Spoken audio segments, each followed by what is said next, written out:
বিএনপির ভারপ্রাপ্ত চেয়ারম্যান তারেক রহমানের নির্দেশে সাভার উপজেলা স্বাস্থ্য কমপ্লেক্সে অসুস্থ রোগীদের মাঝে ইফতার বিতরণ করলেন ঢাকা জেলা বিএনপির সাবেক সাংগঠনিক সম্পাদক রাশেদুল আহসান রাশেদ। বৃহস্পতিবার সন্ধ্যায় সাভার উপজেলা স্বাস্থ্য কমপ্লেক্সে চিকিৎসাধীন রোগীদের মাঝে বিভিন্ন ইফতার সামগ্রী তুলে দেওয়া হয়।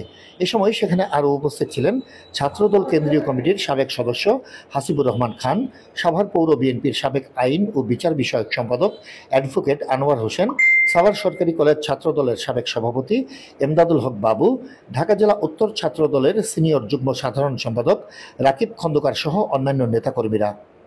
দিল, সবাইকে দিল, এটা আমরা খুব খুশি হলাম।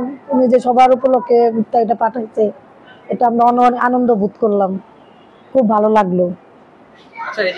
এটা তো ধর্ম নিয়ে কোনো কিছু নাই, এটা সবাই খেতে পারে, আর সবাই এটা খুশির বিষয়, এটা ধর্ম কোনো কিছু নাই। বিএনপি পক্ষ থেকে দিয়েছেন, এটা আমরা খুব খুশি হয়েছি, আর তাদেরকেও ধন্যবাদ জানাই।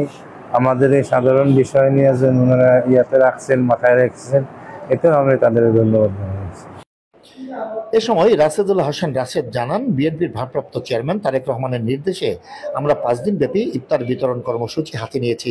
আজ তারই ধারাবাহিকতায় প্রথম দিন ইফতার বিতরণ কার্যক্রম শুরু করেছি। আজকে এই রমজান মাসের পবিত্র রমজান মাসে বিএনপির ভারপ্রাপ্ত চেয়ারম্যান দেশনায়ক জনাব তারেক রহমানের নির্দেশে আজকে সাভার উপজেলা স্বাস্থ্য কমপ্লেক্সে আমরা এসেছি। যারা অসুস্থ রোগী আছে তাদেরকে এই রমজানের ইফতার দেওয়ার জন্য আমাদের দলের পক্ষ থেকে, বাংলাদেশ জাতীয়তাবাদী দল বিএনপির পক্ষ থেকে তারেক রহমানের নির্দেশে আমরা এই সাভার উপজেলার স্বাস্থ্য কমপ্লেক্সে আজকে সমস্ত রোগীদের মধ্যে ইফতার বিতরণের জন্য এসেছি।